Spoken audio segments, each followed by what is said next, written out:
everybody, and welcome to the show. Ronald J. Gump himself once called lip smacking, finger licking goodness with a side of fries. It's the 42 show. Yes, in the delicious drive-through board of news tonight, we got a lot of stuff for you. But, there are stories we're not going to cover. I like the story about the man who went to the gym only to find a hole in his trainer he can put his finger in. Unfortunately, she has now filed an official complaint against him.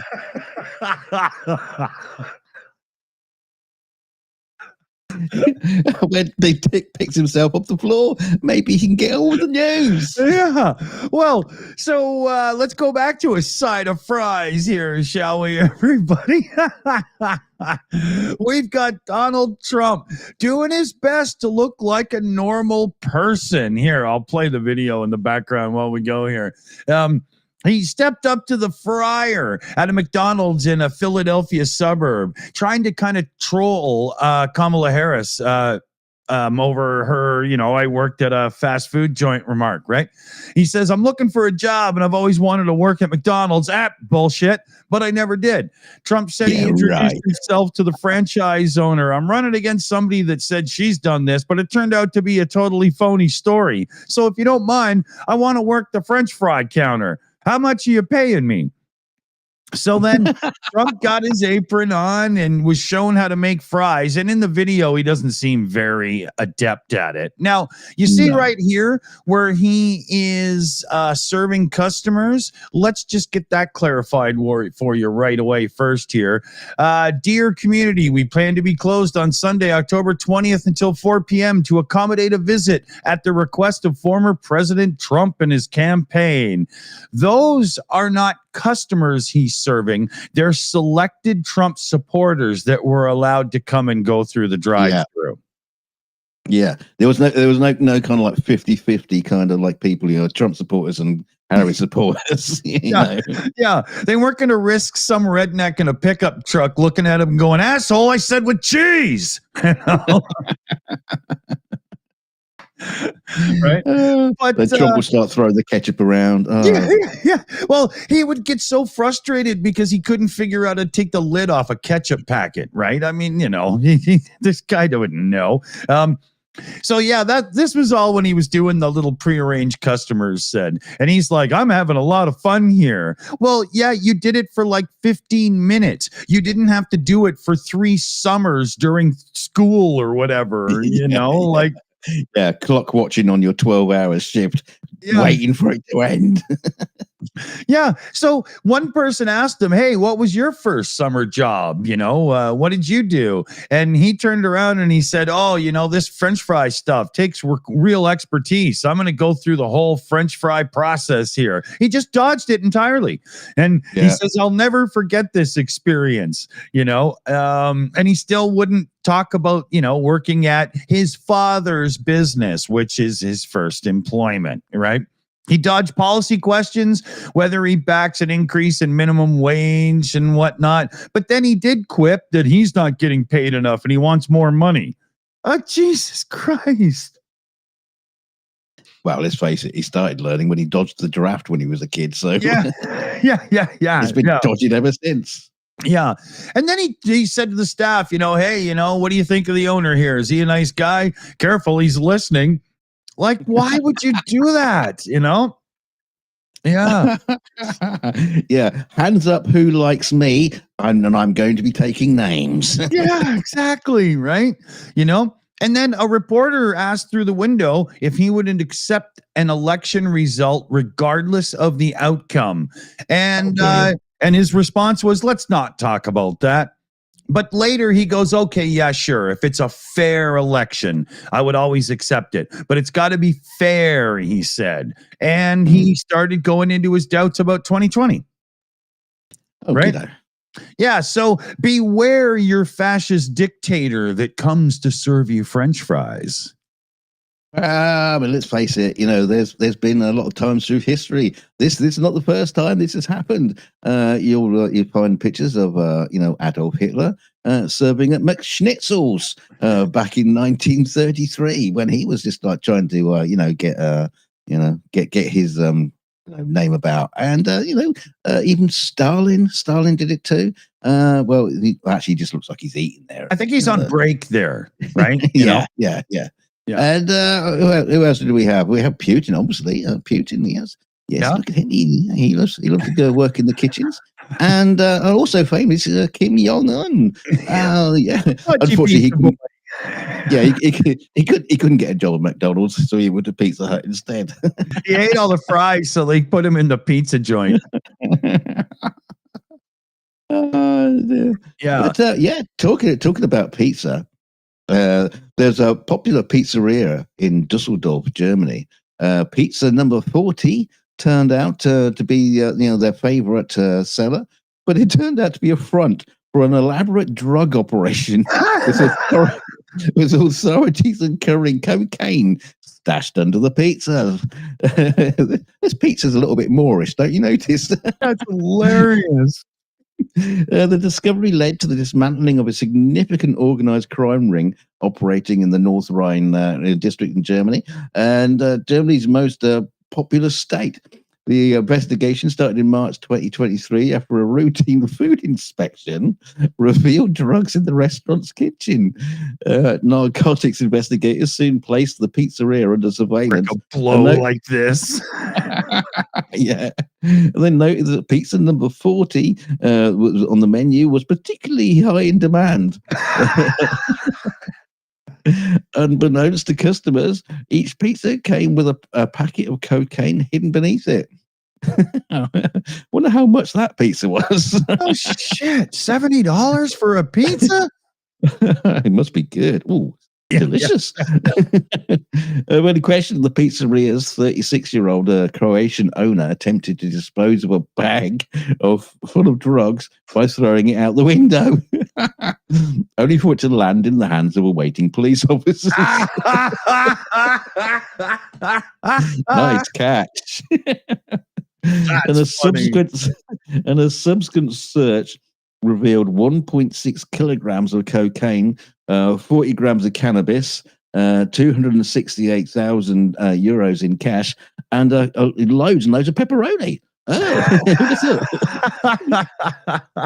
They also found expensive watches, not Trump's one, weapons, and other illegal materials.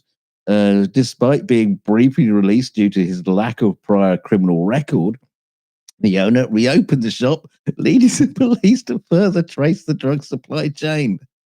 Oh my God. So the investigation went on to reveal the involvement of a violent and unscrupulous 22-year-old Russian-born MMA fighter who was also known to police for his role in drug trafficking and other violent crimes. And he, along with 30-year-old a 30-year-old German from Cologne and a 28-year-old Moroccan from Hart. Yeah, it's an international. Holy! The Russian suspect was also implicated in attacks on rival dealers. I don't know if they mean pizza dealers or just drug dealers. What did they call the group? Spectre? I mean, what the hell? He's insane. Yeah, but the Russian suspect faces 15 years in prison on charges related to drug trafficking and kidnapping. I don't know where that came into the story. And as authorities continue to investigate 12 additional subjects or suspects tied to the operation. What's this guy's name? Andrew Tate? I mean, Mr. Pizza Hut. Pizza the Hut. Yeah, so the pizzeria has since closed down. So unfortunately, pizza number 40 is off the menu. Oh yeah. So if you like to stay up all night eating pizza, you're gonna have to, put the ingredients together yourself now. Good job they didn't try the one with the magic mushrooms on top. Yeah, that's the 42 pizza. So here, let me see if I can find this. Where is it here? Sorry, everybody. Here we go. This guy is a former senior energy industry executive from Russia. Total oligarch guy. Guess what happened to him? Oh dear. That's right. He was thrown up. He fell out of a window. Accidentally, totally by accident. Yeah, somebody accidentally grabbed him and threw him out of. No, he fell out of the window. Yes. It was suicide by being thrown out of a window. No, he fell out of the window. I'm having a hard time with this one. There's the reported story and then there's the facts. So I will report the story as printed and the facts will come out as little subliminal blurbs as we go here. So Mikhail Rogachev, 64, who was the vice president of disbanded energy firm Yukos, died after being thrown from a window. The TASS and RIA Novosti news agencies reported on the weekend. A law enforcement source told TASS that Rogachev's body was found in some place near the Russian capital, and that the main version of his death was suicide murder, and the man suffered from cancer, not fatal. So the Telegram channel, some big group of letters, which claims to have links to Russian intelligence, said that while Rogachev had health problems in recent years, they were not critical, and he had been in touch with the family the previous night, in which there was no hints in his words about the possibility of death. The outlet said that scattered papers, some handwritten, were found on the floor of his residence, in which Rogachev blamed his doctor for a botched operation in 2018. The Telegram channel also said his body was found by a driver of the former deputy director of Russia's Foreign Intelligence Service. Oh, like that's just not coincidental at all. I was just driving by. Of course you were. Holy right. Independent Russian outlet Novaya Gazeta or something like that reported that on the day of his death, he had breakfast with his loved ones and was in a totally normal mood. So again, the cause of death was suicide murder, and he was thrown out of a window. Where do the Russians put their windows? Do they put them in like the floor? Yeah. It's like a trapdoor. Exactly. If you go towards the edge of the wall, the window opens and you just fall through and fly out onto the street. A little springboard in the floorboards, just like fling you out.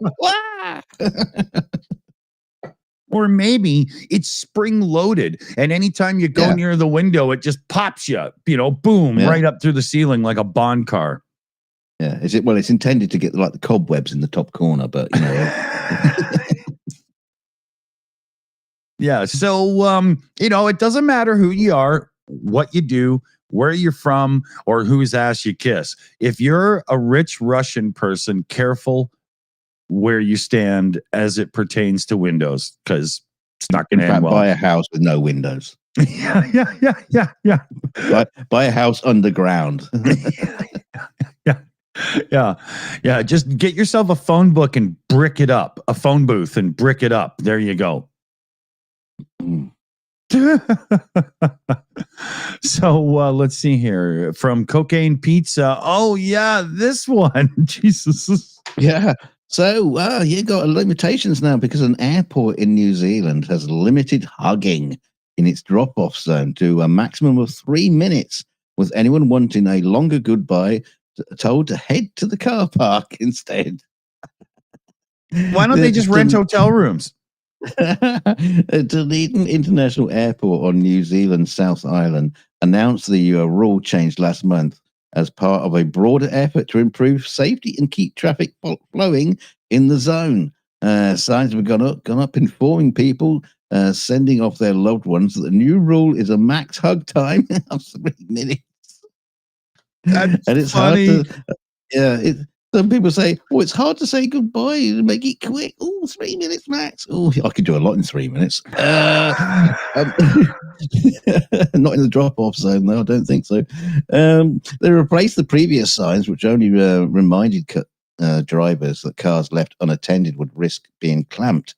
But the airport CEO, Daniel De Bono, told Radio New Zealand that airports are hotbeds of emotion, and quoted a study that suggested a 20-second hug is long enough to release oxytocin for the love hormone. Are you saying tug or hug? I just want to get this clear. Yeah, or a 20-second tug never hurt anybody. Yeah, I've never seen a 20-second hug have any release of anything. I mean, it's not a. They said moving passengers along quickly allows more people to get more hugs. Well, you know, you're hugging everybody. Yeah, just run around the place with a proper rod, giving everybody hugs. You know. What is going on here? Yeah, it says DeBono said that part of the reason for the cuddle gap is for our team to see have seen interesting things go on over the years. Oh dear, what are you looking at, you dirty pervs? A little sons. Hey, what? Well, his name is DeBoner. He just sits up there watching security cams, getting his rocks off, watching people make out before they go on flights. Yeah, maybe that's just his nickname. It's not his real name. Hey, Boner. They call him the Rod. But apparently, one user said it was inhumane, while another described it as the most nanny state thing I've ever seen. Are you sure about that? Are you quite sure about that? Like, seriously? But they said wondered if the airport officials would be employing people to time loving families so they can regulate when it's enough love. Yeah, it's a good idea. You know, you just start hugging and then this clock appears above you. You got 3 minutes. But you know, another person said, "Isn't 3 minutes enough to hug somebody?" Yeah, I mean, it's like the movie The Island. Watch your proximity.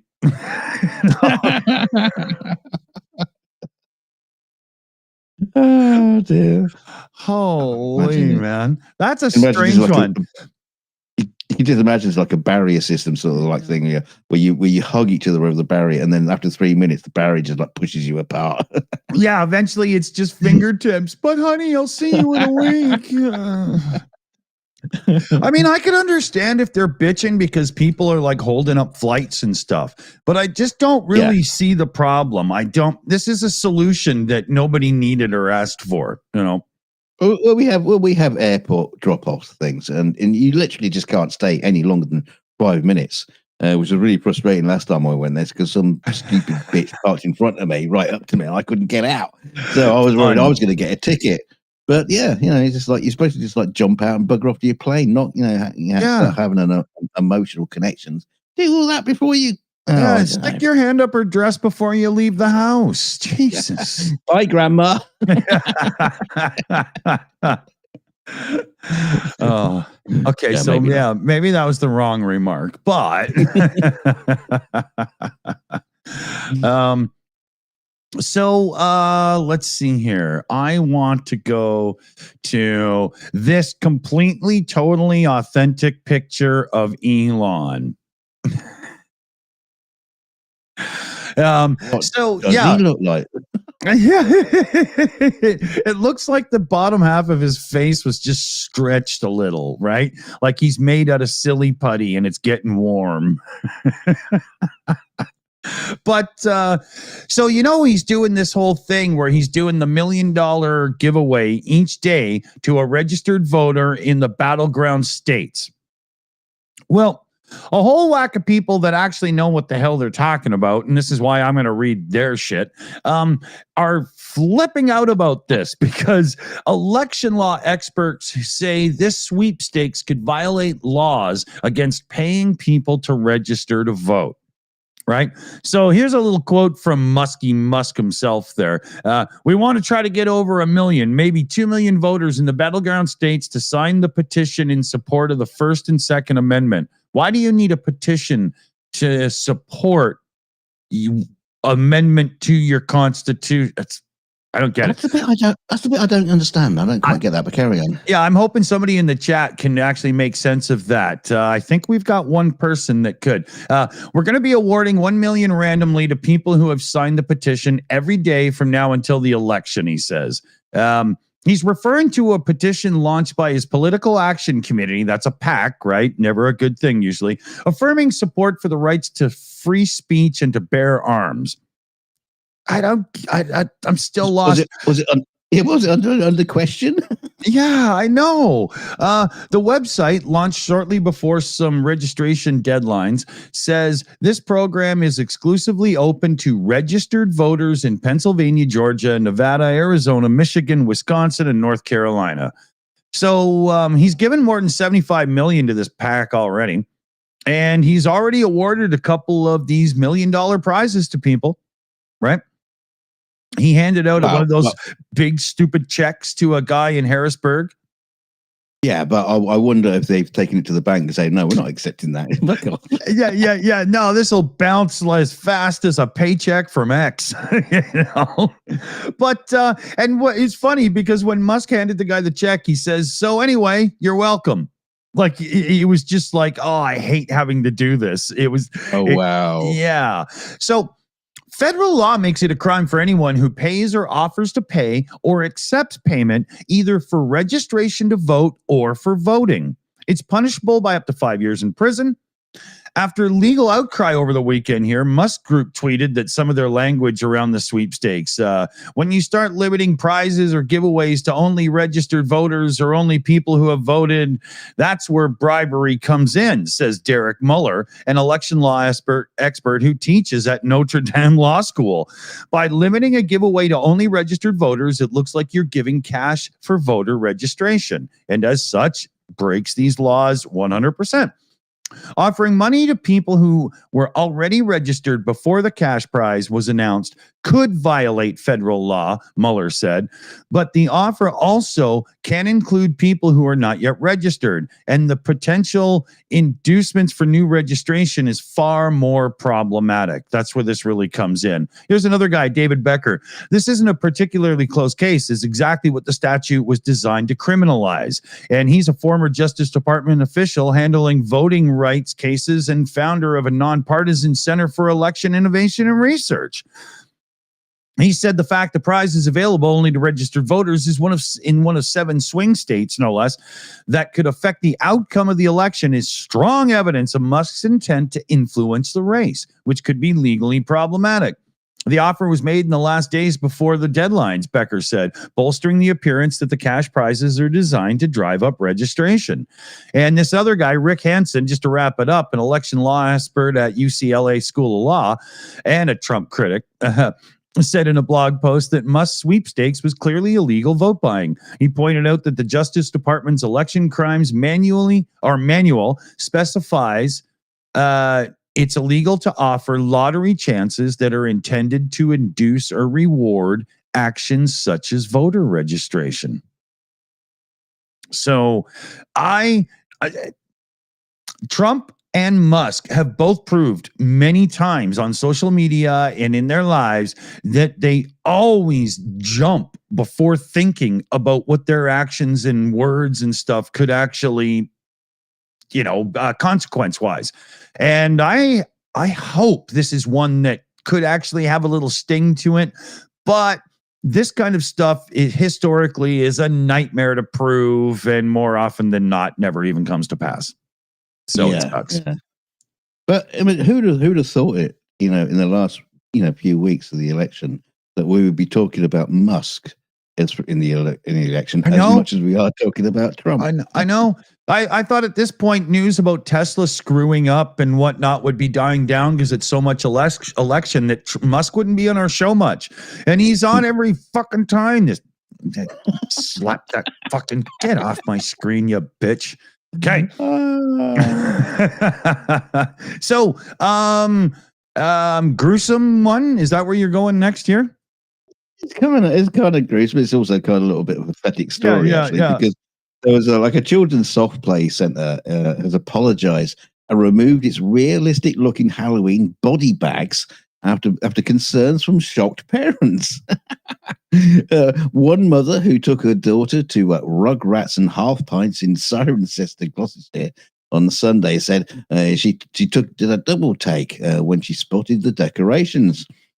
Pictures show they resemble human bodies covered in black plastic, some wrapped with tape marked "Caution" and "Danger," hanging upside down from poles adjoining one of these soft play centers. It's actually not. It's actually children. They just What did they title this? An Italian mobster Halloween? The mother who didn't want to be named. Didn't want to be named. She said, I went inside of my daughter. The body bags are at the back, which can't be seen from the cafe area. Only by the kids inside. When I saw them, I did a double take. Surely that can't be what I think it is. I just didn't want to have to explain to my child what they were. Look at the face. Let me zoom this in. You see how there's like that sort of straight edge and whatnot? It looks like they've killed and hung a Power Ranger. That's place for him. Yeah. As well. Anyway, she goes on to say, I spoke to some other parents who were just as shocked as I was, and they deemed it was inappropriate. It's a great soft play area, but that did shock me a bit. I'm sure the kids didn't even fucking notice. They go, some bin bags been left behind. But the centre's website said it is committed to providing a safe, clean, and stimulating environment with the emphasis on fun. With prices ranging, just shut up, I don't care about your prices. Yeah, you're not getting an advertisement shout out here. Yeah, tonight's show is sponsored by Rugrats and Half Pints. Glad garbage bags make your dead body advertising look even better. They said it wasn't to cause distress, and we apologize, and this is how they have felt. What's that? We're kind of sorry. Yeah, we're sorry. And basically what happened is they took them down, and it's good. So the story is a place did a thing. Aaron got pissed off that garbage bags were hung from the ceiling. Yeah, and then they stopped doing it. Thank you, News, for such an amazing story. And all rejoiced. Yeah, but they've now strung that mother up in a bin bag, and she's actually hanging in the background somewhere. Yeah, they left one for her. So let's go to a real happy story that just came in before we went on air. This is one of those stories that makes your heart go, oh, there's still good in the world. So this asshat, Rooney Gianni, he was told by a federal judge just today to hand over a huge list of property, including his Upper East Side apartment, to the two former Georgia election workers that won a $148 million defamation verdict off him last year. Now, he's resisted paying any portion of this judgment. He's tried to go bankrupt and tried to hide the properties and the whole bit. He's also got to hand over a Mercedes-Benz, a couple of dozen luxury watches, some cash, a $2 million legal claim that he has against somebody else. Oh, the Trump 2020 campaign, no less. And he's got to do it all in 7 days. You notice how this has turned him grey. He's lost that luscious black drippy hair that he used to have. Oh man, this guy's falls from grace is just hilarious. He went splat on the concrete like a Russian oligarch who was thrown from a window. Allegedly. Yeah. So the two Georgia women there, Ruby Freeman and Shay Moss, had also asked the judge to turn over Giuliani's Palm Beach condo, but the judge delayed a decision on that because it's the subject of a separate lawsuit from those two women, Freeman and Moss, and who say that he's trying to shield the property in some sort of homestead status under the state's law. So it's owned by his company, but he can still claim it as his and not have to give it up in a bankruptcy or something. It's real. Yeah, Florida just lets rich people run around in their underwear and it seems to be fine. They won a defamation suit against this piece of trash for falsely accusing them of committing election fraud in 2020.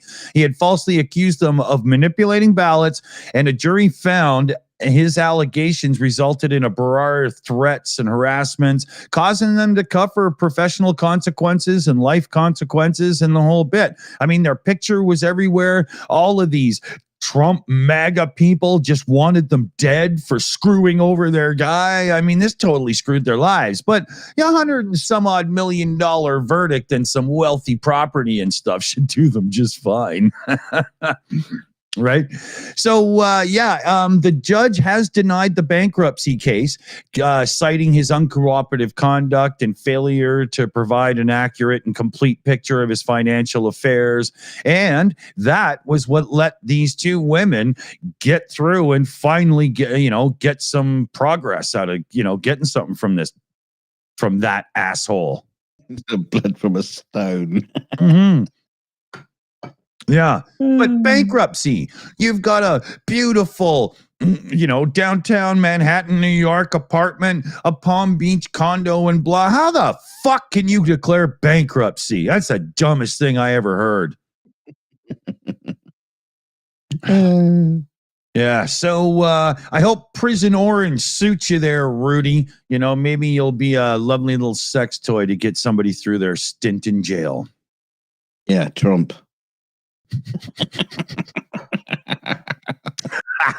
They'll just call him Neil and Bob. That's what they do. Yeah. Suck it, Rudy. Suck it. Yeah, I got a message for you, Rudy. Fuck you, Rudy. All right. So where are you going next here? So we got another lovely, heartwarming story. The story about an illegal immigrant who arrives in a stowaway on a boat from South America and settles in London. Yes, but now Paddington Bear has been granted a British passport. Filmmakers requested a passport for the Peruvian bear to be used as a prop in Paddington in Peru, coming soon to the cinemas. Co-producer Rob Silver said, he explained that they had asked for a replica, but was given an official one. We wrote to the Home Office asking if he could just send a replica, and they actually issued Paddington with an official passport. Awesome. There's only one of these. Because you scroll down to show the picture of the passport. Okay. Complete. Oh, there he is. What the hell is that picture? Oh, it's brilliant. No, it's brilliant because in the first movie, Paddington gets into a photo booth, and this is one of the photos that he takes in it. So the passport department have grabbed it and used it as his picture. That's awesome. Okay. Yeah. So complete with Paddington's photo inside. You wouldn't think the Home Office would have a sense of humor, but they do have him just listed as a bear. Oh, that's funny, man. Brilliant. But however, I'm not even too sure. Like I say, he's an illegal immigrant. I'm sure he's not even a British citizen. So I'm not too sure you can give him a British passport. So I think we should look into this deeper because I think there's some kind of official fraud going on here. What about when they change whose hand is up his ass, like the puppeteer, right? Does that? He's computer generated now, Dick. Oh, okay, yeah.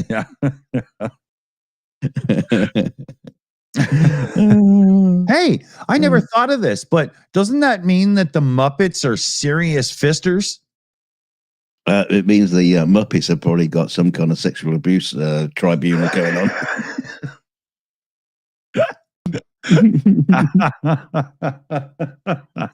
Yeah, Frank Oz and Miss Piggy haven't spoken for a long time.